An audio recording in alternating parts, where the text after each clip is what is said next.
Bonjour, bonjour peuple de Dieu. Nous sommes là, nous avons commencé notre live de ce soir. Babylone contre Jérusalem. Nous sommes dans notre 3e nuit de jugement et aujourd'hui ça sera très terrible. Les premiers jours j'ai introduit hier, nous avons cheminé, aujourd'hui nous allons clôturer dans une dimension très spirituelle. Et déjà nous sommes en train d'annoncer à tous ceux qui sont à Goma que ces mêmes programmes Babylone contre Jérusalem, un message similaire à ce que nous étions en train de donner ici durant ces 3 jours, sera donné vers la fin du mois de septembre, dans une salle à Goma. Tous les détails vous seront communiqués. Alors bienvenue à ceux qui nous rejoignent déjà. Commencez à inviter et à partager les lives afin que nous soyons une grande communauté pour suivre ces révélations et pour suivre les messages de Dieu. En tout cas, je vous assure, c'est le message de l'heure. C'est le message de l'heure, c'est un message qu'il faut suivre. C'est un message qu'il faut suivre. Déjà, j'étais en train de prêcher sur Babylone. Si vous voulez savoir toutes ces informations, vous pouvez regarder déjà dans nos vidéos précédentes. Bonsoir mon frère Benjamin Madouga. Et nous vous souhaitons la bienvenue. Bienvenue dans cette vidéo. Partagez la vidéo, invitez d'autres personnes, partagez les liens, partagez dans tous les groupes afin que nous soyons nombreux. J'étais en train de dénoncer Babylone et de dénoncer les systèmes d'idolâtrie, mais aussi les systèmes qui est en train de prolonger ou soit d'intensifier la colère de Dieu sur la nation. Et déjà, c'est hier que j'ai reçu l'information que l'ambassadeur des États-Unis était en ville de Goma, dans notre ville, dans ma ville, dans la ville dans laquelle je suis en train de prêcher. J'ai reçu l'information hier qu'il était venu voir la communauté des homosexuels et des lesbiennes à Goma, dans la ville que je suis en train de...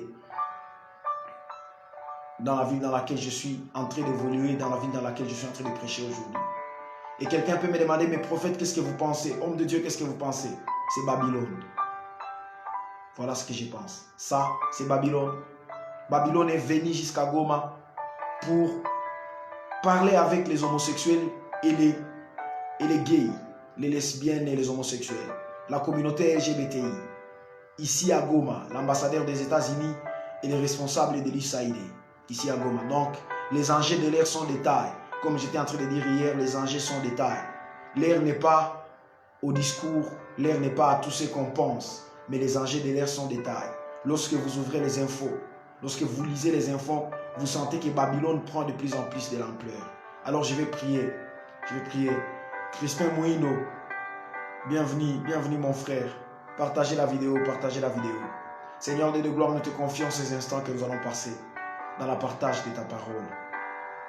Parle à nos cœurs, instruis-nous. Seigneur, aide-nous à pouvoir libérer les fardeaux que tu as reposés sur nos épaules. Au nom de Jésus, Amen. Nous allons ouvrir la Bible dans Daniel. Chapitre 2. En tout cas, aujourd'hui, je ne serai pas très long.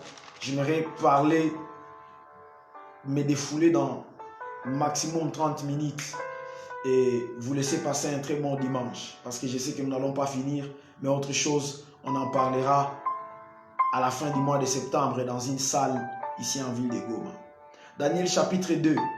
Le roi Nebuchadnezzar a un rêve. Il rêve une statue qui a 4 parties. Je ne vais pas lire tout. Alors le roi a un rêve. Il demande à tous les satrapes et les magiciens, interprétez-moi les rêves. Il n'arrive pas à interpréter. Mais Daniel, la Bible dit, il avait 10 fois l'intelligence que tous les autres en Babylone. Il avait 10 fois l'intelligence. Et au verset 34 de Daniel chapitre 2, il est en train d'interpréter maintenant les songes. Il dit, si ce mystère a été révélé, ce n'est pas qu'il y ait en moi une sagesse supérieure à celle de tous les vivants, mais c'est afin que l'explication soit donnée au roi et que tu connaisses les pensées de ton cœur. Ô roi, tu as reçu une vision, celle d'une grande statue. Cette statue était immense et d'une splendeur extraordinaire. Elle était debout devant toi et son aspect était terrible. La tête de cette statue était d'or. Ses jambes de fer, ses pieds en partie de fer et en partie d'argile. Tu regardais lorsqu'une pierre se détacha sans le secours d'aucune main, frappa les pieds et les fers d'argile de la statue et les réduisit en poussière. Alors les fers, l'argile, les bronzes, l'argent et l'or furent pulvérisés ensemble et devinrent comme une balle qui s'échappe sur une aire en été. Et les vents emportant, et nulle trace ne fut trouvée. Mais la pierre qui avait frappé la statue devient une grande montagne et remplit toute la terre. Nous allons y revenir après. Nous lisons aussi Apocalypse. Apocalypse chapitre 18. Oh la chamaria des caches. Je sens que ce soir, ça sera extrêmement extraordinaire. Ce soir, ça sera extraordinaire. Apocalypse, chapitre 18, verset 10. Retenus à distance par la crainte de son tourment, ils diront malheur, malheur, la grande ville, Babylone, la ville forte, en une seule heure est venu ton jugement. Babylone, en une seule heure est venu ton jugement. Ce soir, nous sommes en train d'annoncer le jugement de Babylone. Ce soir, nous sommes en train de juger le système babylonien. Dans ce texte, on dit à une seule heure est venu ton jugement. Je te conseille à la maison de prendre à partir du chapitre 17 et de lire jusqu'au chapitre 19 d'Apocalypse. Tu comprendras beaucoup de choses. Juste une lecture simple suffit pour ouvrir l'intelligence. Et par l'esprit de ces messages, je suis en train de déclarer que tout système babylonien établi dans les pays est en train de tomber. Oui, je sais que ce n'est pas en vain que Dieu a permis que nous puissions faire ces messages avec ces drapeaux derrière moi. Ce n'est pas en vain que Dieu a permis cela.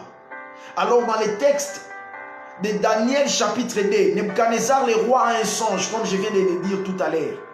Le roi dit à ses magiciens, expliquez-moi les songes, ils n'arrivent pas. Il dit à Daniel, explique-moi les songes. Daniel va prier Dieu et Dieu lui révèle les songes du roi.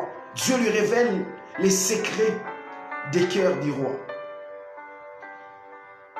Alors il lui dit, cette statue a 4 parties. La tête est en or pur, la poitrine et ses bras est en argent, le ventre et les cuisses en bronze et les pieds en argile et en partie de fer.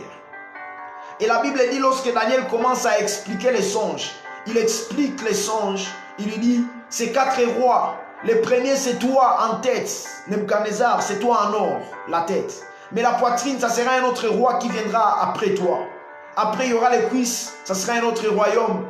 Et après les pieds, ça sera un autre royaume. Mais le tout dernier, merci à Janvier qui vient de nous rejoindre. Il dit, et le tout dernier sera la mixité du fer et de l'argile. Ça sera le plus fragile à cause de l'union des hommes. À cause de, retenez cela, à cause de l'union des hommes. Je vais revenir. Et dans la dimension vétérotestamentaire de cette vision de Nebuchadnezzar, dans la dimension vétérotestamentaire de cette vision, le premier roi, c'est Nebuchadnezzar, c'est l'empire babylonien. Le deuxième, c'est l'empire médo-perse. Le troisième, c'est l'empire grec, avec Alexandre le Grand. Ce jeune homme de 20 ans qui a conquéri le monde. Oui, son objectif était de conquérir le monde entier. Son objectif était de mettre le monde entier d'accord sous une seule cause, Alexandre le Grand. Et le quatrième, c'est le royaume des Romains. C'est le plus fragile de tous. Mais la Bible dit, la pierre s'est envolée comme une balle. La pierre s'est envolée sans le secours d'une main. Et n'a pas frappé la tête, non. N'a pas frappé la poitrine. N'a pas frappé l'empire de Nebuchadnezzar. N'a pas frappé la poitrine, l'empire médo-perse de Cyrus et de Darius. N'a pas frappé les cuisses, l'empire d'Alexandre le Grand. N'a pas frappé toutes ces 3 parties, mais la Bible dit, la pierre a frappé les systèmes romains. Je suis encore dans la dimension vétérotestamentaire. Cette pierre, c'est l'Église. Cette pierre, c'est Christ. La Bible dit, il est la pierre qu'ont rejeté ceux qui construisaient. Il y avait ceux qui construisaient quelque part sur la montagne. Ils ont jugé cette pierre inutile. La Bible dit, ils l'ont rejetée. Et voilà, cette pierre est devenue la principale de l'angle. La pierre sur laquelle tout l'édifice s'appuie. La pierre qui soutient tout l'édifice. Et aujourd'hui, il est impossible de la retirer parce que tout l'édifice s'effondrera. Cette pierre, c'est Jésus-Christ. Jésus-Christ n'est pas venu à l'époque de Babylone, la tête. Jésus-Christ n'est pas venu à l'époque de la poitrine, les Mèdes et les Perses. Jésus-Christ n'est pas venu à l'époque d'Alexandre les Grands, les cuisses. Mais Jésus-Christ est venu à l'époque des Romains. Et il a frappé la statue. Mais dans la dimension eschatologique, cette statue en général a un nom. Babylone la Grande. Babylone la Grande. Je ne dis pas que cette statue c'est l'empire babylonien, non. Mais cette statue représente un système. Babylone la Grande. Et là j'ai compris une chose. J'ai compris une chose. Que Babylone, ce n'est pas seulement ces royaumes que nous avons exposés les premiers jours. Ce n'est pas seulement cet empire qui est venu envahir Jérusalem. Mais Babylone, c'est un système d'idolâtrie qui a à sa tête Satan comme chef. Et Jérusalem, c'est un système, c'est un royaume qui a à sa tête Dieu, qui a à sa tête Jésus comme chef. Alors Babylone est en opposition avec Jérusalem. Babylone est en contradiction. C'est deux systèmes. Dans Apocalypse 17, on parle de Babylone comme une femme, une prostituée. On parle de Jérusalem comme une femme, une épouse du Christ. Alors Babylone, c'est une femme, une prostituée, je peux dire l'épouse de Satan. Satan est le chef de Babylone et Babylone c'est le système par lequel Satan accomplit son dessein sur la terre. Et l'église, Jérusalem, ça doit être ce système par lequel Dieu accomplit ses desseins sur la terre. Alors, la pierre qui s'est détachée a choisi la partie la plus fragile. Dans la dimension vétérotestamentaire, c'est le système romain. Mais dans la dimension eschatologique, cette statue que Nebuchadnezzar a vue, ça s'appelle Babylone la Grande. Les systèmes idolâtres qui entrent. Et dans Apocalypse 18, on dit que cette femme est assise sur une bête. Et cette bête est assise sur cette montagne. Cette montagne, ce ne sont pas seulement les 7 montagnes qu'il y a en Italie, qu'il y a à Rome, non. Mais les 7 montagnes, ce sont les 7 secteurs stratégiques qui influencent la vie de la société. Babylone est assise sur les 7 secteurs stratégiques qui influencent la vie de la société pour imprégner un système d'idolâtrie, pour imprégner un système qui vénère et qui rend honneur à Satan. Premièrement, dans Apocalypse 18, verset 3, on parle du système économique, on dit que c'est par Babylone que tous les rois de la terre se sont livrés à les conduire avec elle. C'est la dimension politique, c'est la première montagne sur laquelle Babylone est assise, la montagne de la politique. Deuxièmement, on dit les marchands de la terre se sont enrichis par la puissance de Babylone. Deuxièmement, c'est la montagne de l'économie. J'ai dit premièrement la montagne de la politique, deuxièmement la montagne de l'économie. Au verset 17, on dit tous les pilotes et tous les caboteurs, les marins et les voyageurs des mers. On parle de ceux qui voyagent dans la mer. Et quand on fait mention de ceux qui voyagent dans la mer, ceux qui voyagent, ce sont ceux qui apportent des informations. C'est la montagne des médias. Pourquoi Jésus a fait beaucoup plus de miracles à Capernaum? Parce que Capernaum, c'était un centre, là où plusieurs voyageurs arrivaient. Et Jésus savait que s'il fait des miracles à Capernaum, il y aura des gens qui partiront et les nouvelles se répandront. Beaucoup plus parce que c'est la montagne des médias. Je suis en train de dire à quelqu'un, dans cette saison où la montagne des médias est dominée par les païens, dans cette saison où la montagne des médias est dominée par Babylone, l'église doit s'élever. La 4e montagne, c'est au verset 22, on dit on n'entendra plus les sons des joueurs de harpe et des musiciens, des joueurs de flûte et de la trompette. C'est la montagne de la célébration. 6e, c'est la montagne de l'éducation. 6e, c'est au verset 23, on parle de la voix de l'époux et de la voix de l'épouse. C'est la montagne de la famille. Et 7e, c'est la montagne de la religion. Ce sont les 7 montagnes, les 7 secteurs stratégiques, les 7 sphères qui influencent la vie de la nation. La politique, l'économie, les médias, la célébration, l'éducation, la famille et la religion. Politique, économie, médias, célébration, éducation, famille et la religion. Dans Apocalypse chapitre 18. Et Babylone est assise sur ces 7 secteurs. Babylone est assise sur ces 7 secteurs. Babylone est assise sur ces 7 montagnes. Mais il y a une pierre qui doit sortir sans les secours d'aucune main. Cette pierre, la Bible dit, elle a frappé la statue dans sa partie la plus fragile. Et la statue s'est renversée. Cette pierre est devenue une grande montagne.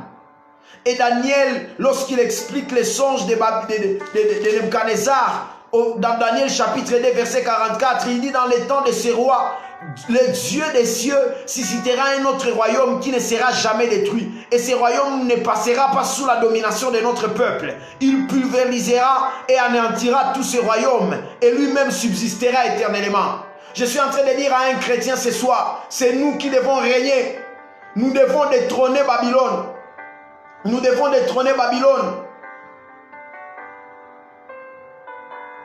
Nous devons détrôner Babylone. Daniel dit c'est un royaume qui viendra. Je viens de vous dire, cette pierre c'est Jésus-Christ. Mais actuellement Christ, c'est Jésus plus l'église qui est son corps.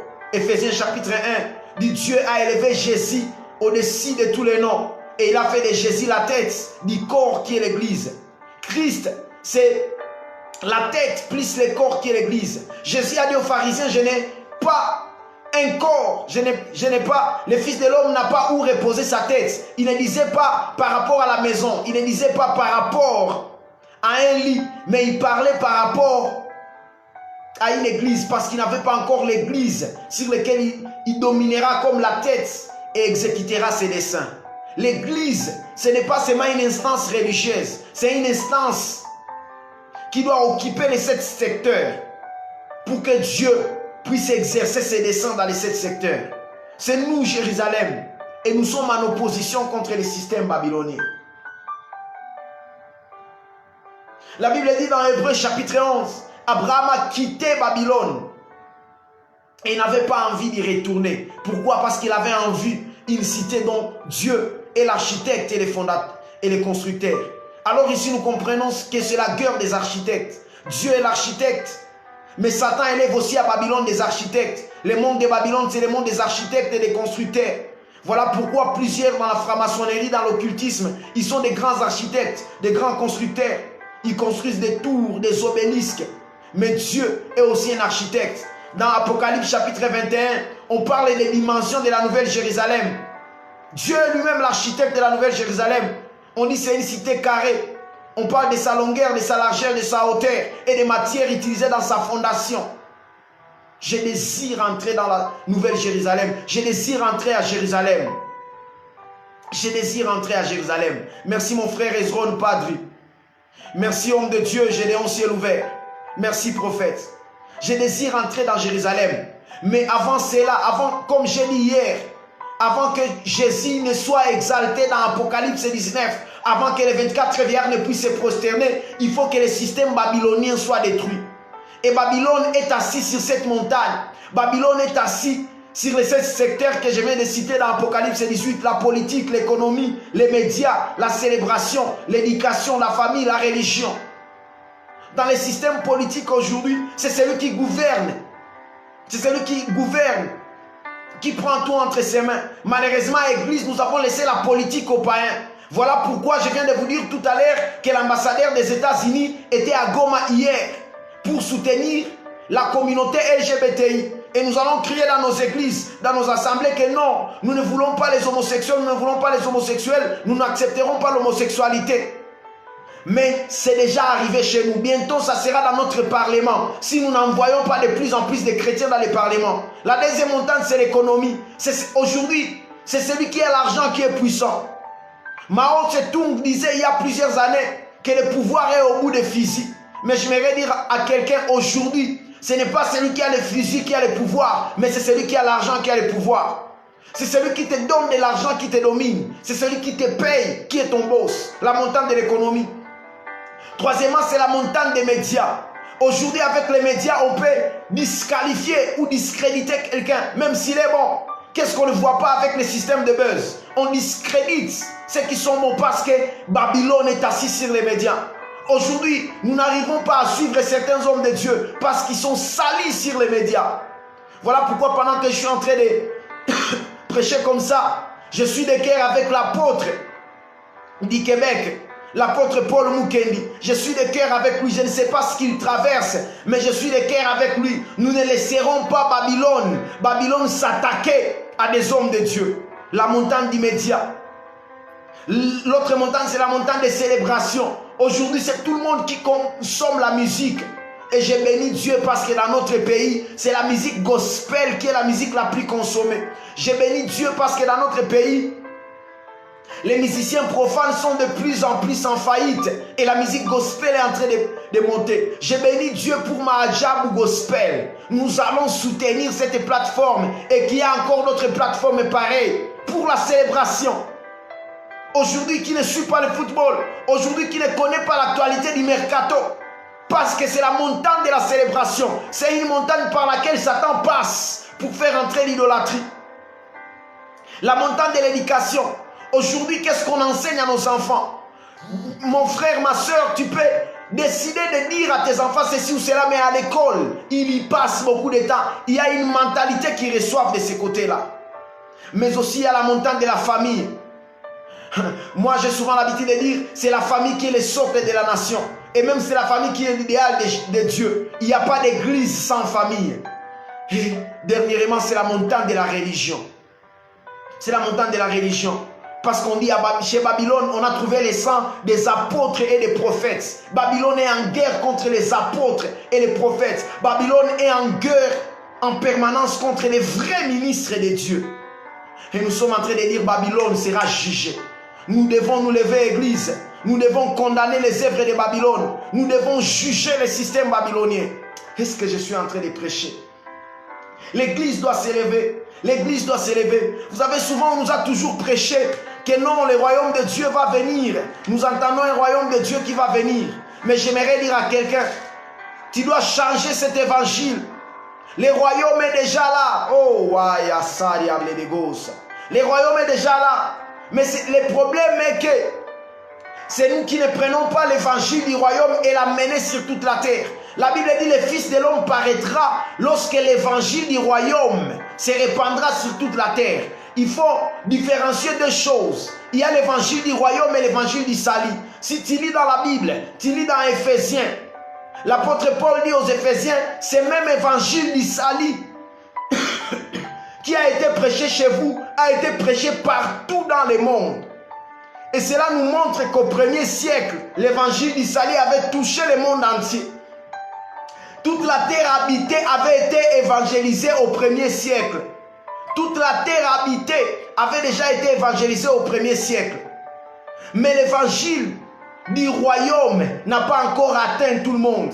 Il est triste de savoir que même ici à Goma, plusieurs ont déjà reçu l'évangile du salut, mais ils n'ont pas encore reçu l'évangile du royaume. Plusieurs ont déjà reçu l'évangile du salut, mais malheureusement, plusieurs n'ont pas encore accédé à l'évangile du royaume. Il est écrit, lorsque l'évangile du royaume arrivera sur toute la terre, là, le Fils de l'homme sera sur le point de paraître. Et on nous enseigne toujours que le royaume est à venir. J'aimerais dire à quelqu'un, le royaume de Dieu est déjà venu. Le royaume de Dieu, c'est son instance. C'est l'ecclésia de Dieu. C'est nous, le Sénat de Dieu. L'instance par laquelle Dieu doit passer sur la terre pour agir. Une instance qui a été mise à part, dans laquelle Dieu exercera ses jugements. Dans laquelle Dieu exercera ses jugements. Merci à mon frère Ezron qui me suit depuis Kiwanja. L'évangile du royaume. Et plusieurs soutiennent, ils disent non, le royaume doit venir parce que Jésus, lors de la Sainte Seine, il avait dit à ses disciples, je mangerai avec vous le fruit de cette vie lorsque je serai dans le royaume de mon Père. Et ils disent, Jésus n'a pas encore mangé les fruits. C'est faux. La Bible nous montre, Actes des Apôtres, chapitre 10. Actes des Apôtres, chapitre 10, verset 41. La Bible nous montre que Jésus, après sa mort et sa résurrection, il a mangé et bu le fruit de la vigne avec ses disciples. C'est la preuve. Jésus était en train de prouver que par ma mort et ma résurrection, j'introduis le royaume de Dieu. J'introduis le royaume de Dieu. C'est nous le royaume de Dieu. C'est l'église le royaume de Dieu. C'est nous la Sion de Dieu. Nous devons nous lever maintenant et occuper toutes les sphères stratégiques. Jésus a dit, je ne prendrai pas les fruits de cette vigne que lorsque je serai dans le royaume de mon Père. Et nous tous, avec ce texte-là, on s'est dit, oui, donc le royaume, ça sera lorsque nous serons au ciel. Non. Les royaumes, nous sommes dedans. Nous devons maintenant fonctionner dans les royaumes. Lorsque Jésus nous apprend après, il dit que ton règne vienne. Ce n'est pas nous qui allons vers les royaumes, c'est les royaumes qui viennent vers nous. Le royaume est déjà venu vers nous. C'est à nous de commencer à fonctionner comme les membres du royaume. Écoute, l'église n'est pas une instance qui est uniquement religieuse. L'église, c'est aussi une instance politique. Aïe, aïe, aïe, aïe, aïe. L'église doit s'occuper de la gestion de la cité. Nous ne devons pas seulement former des gens qui resteront là en train de parler en langue, de chanter, de prier à d'autres dans nos assemblées. Mais nous devons être à mesure de former des gens qui entreront dans les sphères de la société, influencer tous les domaines. L'église, c'est une instance qui doit transformer les vies des gens pour qu'ils soient utiles à la société. La Bible dit nous sommes les sels de la terre et le sel ne peut pas influencer la sauce si le sel n'accepte pas de quitter sa bolle et de se disséminer dans la sauce. Nous devons quitter notre concombre et nous disséminer dans la sauce maintenant. Est-ce que je suis en train de prêcher? Est-ce que je suis en train de prêcher? Est-ce que je suis en train de prêcher? Nous devons entrer, occuper les sept sphères stratégiques. Malheureusement, lorsque quelqu'un vient à l'église, nous l'enseignons comment être un chantre, comment être un prédicateur, comment être un protocole. Mais il y a ceux qui n'ont pas l'appel à être des bons protocoles. Ils seront des mauvais protocoles. Mais dehors, ils sont des très bons docteurs. Où est l'instance pour encadrer des docteurs chrétiens? Il peut ne pas être un bon chantre. Et nous déjà à l'église on les discrimine. On dit qu'il ne sert pas Dieu. Mais il n'est peut-être pas un chantre, mais il est un très bon ingénieur. Équipons-les. Montrons-les qu'il doit travailler pour le royaume. Et quand il sortira dehors, il sera un ingénieur qui travaille pour le royaume. Afin qu'on puisse influencer les sept secteurs. Il peut venir à l'église. Il n'est certes pas un bon prédicateur. Il n'a pas les dons de prier à langue, mais c'est un bon footballeur, c'est un bon chef d'entreprise, c'est un bon commerçant, c'est un bon entrepreneur. Équipons-les, enseignons-les les royaumes et lorsqu'il ira, on aura plusieurs entreprises chrétiennes, plusieurs équipes de football chrétiens pour que l'essentiel c'est que le nom de Jésus soit prêché et que le nom de Jésus entre dans toutes les sphères de la société. Il peut venir à l'église, il n'est pas le bon prédicateur, mais il peut être un bon photographe, il peut être un bon musicien. Il peut être un bon journaliste.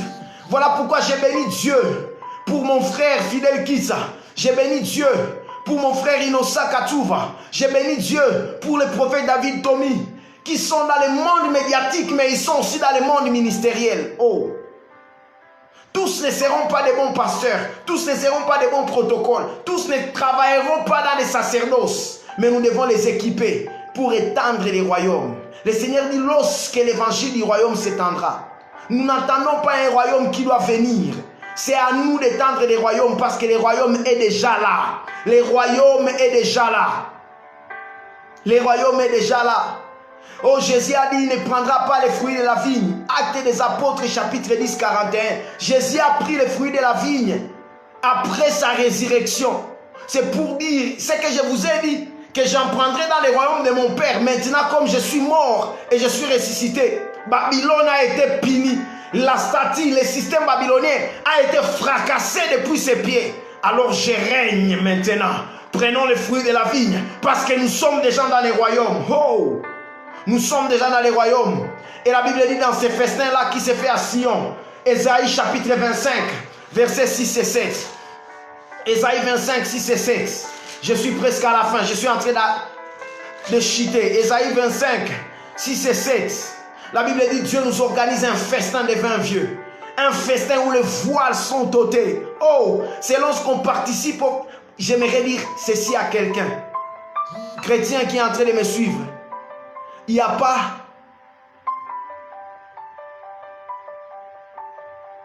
quelque chose de plus puissant que Jésus nous a laissé sur la terre qui dépasse la Sainte Seine. La Bible dit c'est là où les voiles qui voilent les nations sont ôtés. La Sainte Seine. Ils étaient sur la table. Ils venaient de faire 11 km depuis Jérusalem jusqu'à Emmaüs. Mais c'est lorsqu'ils étaient sur la table que les voiles s'est ôté. Et ils ont compris que celui-ci c'est le Messie. Il y a un voile sur nos visages qui doit être ôté lorsqu'on communie au sang et au corps du Christ. Ça c'est pour nous Église. C'est spécialement pour nous Église.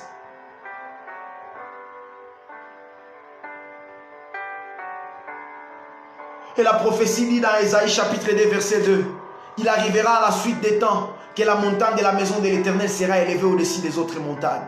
Oui, la montagne de la maison de l'Éternel, la montagne de Sion, l'Église doit maintenant occuper les 7 autres montagnes. La Bible dit, Ésaïe chapitre 2, verset 2, je vais lire. Il arrivera à la fin des temps que la montagne de la maison de l'Éternel sera fondée sur les sommets des montagnes et qu'elle s'élèvera par-dessus les collines. La montagne de la maison de Dieu, comme je viens de le dire, c'est l'Église. Nous devons détrôner Babylone de cette montagne. Nous devons détrôner Babylone de cette montagne et nous investir. Et nous investir sur les 7 montagnes. Sur la montagne de la politique. Nous devons avoir des chrétiens de plus en plus que nous envoyons dans la politique. C'est comme cela que nous détrônerons Babylone. J'ai dit, les premiers jours, c'est après avoir détruit la tour de Babel qu'Abraham a vu Melchisédek, qui est roi et sacrificateur. Hier, j'étais en train de parler du peuple qui était en exil à Babylone, mais c'est quand ils sont rentrés. C'est quand ils ont commencé, quand ils ont achevé la construction du temple, que Dieu dit à Zacharie, dans Zacharie chapitre 6, va chez ceux qui sont venus de la captivité, demande qu'ils te donnent de l'or et de l'argent, et tu fabriqueras une couronne. Zacharie pensait que la couronne, il va l'amener chez les rois. Zacharie pensait que la couronne, il va les donner au gouverneur Zorobabel. Mais Dieu dit non, tu ne donneras pas au gouverneur Zorobabel. Tu vas donner à celui qui est en charge du temple, à celui qui est en charge de l'adoration, Joshua, les sacrificateurs. Parce que il sera sacrificateur sur son trône et il y aura parfaite harmonie entre les deux. Il est temps que nous soyons sacrificateurs, mais aussi sur les trônes.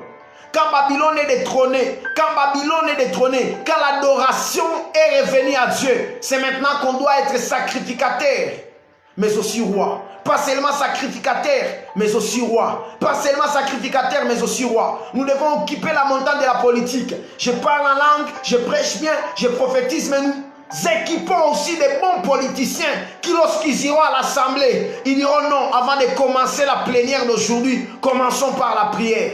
Avant de commencer les assises d'aujourd'hui, commençons d'abord par la prière.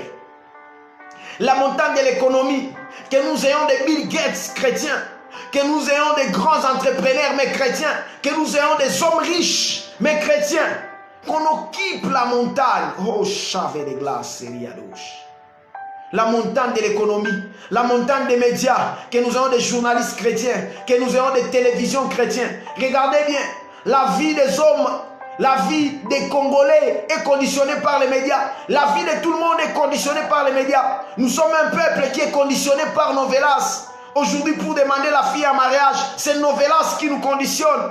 Aujourd'hui, quand on veut épouser une fille, c'est Novelas. Dans nos cérémonies de mariage coutumiers, ce n'est pas notre coutume. Je suis sacrificateur et roi. Merci, tonton Mati. Aujourd'hui, nous sommes influencés par Nollywood.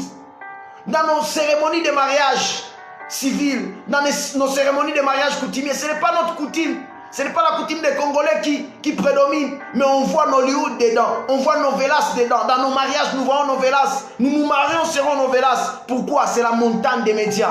Il est temps que nous ayons des chaînes de télévision chrétiennes. Voilà pourquoi moi je me bats jour et nuit. J'ai prié avec mes genoux. Je demande, Dieu envoie-moi des partenaires pour que nous ayons Christ TV. On prêche la parole, on fait passer des films chrétiens et on avance. Et Jésus revient bientôt. La montagne des médias, que nous ayons des journalistes, des reporters chrétiens. Il arrivera à la suite des temps que la montagne de la maison de l'Éternel, que l'Église sera établie sur les sommets des montagnes, sur la montagne de la célébration. Il est temps que nous puissions produire un Cristiano Ronaldo chrétien, que nous puissions produire un Lionel Messi chrétien, que nous puissions produire un Kobe Bryant, un LeBron James chrétien, que nous ayons des hommes forts dans le domaine de la célébration, un nouveau Michael Jackson chrétien. Il est temps que les chrétiens nous puissions nous lever.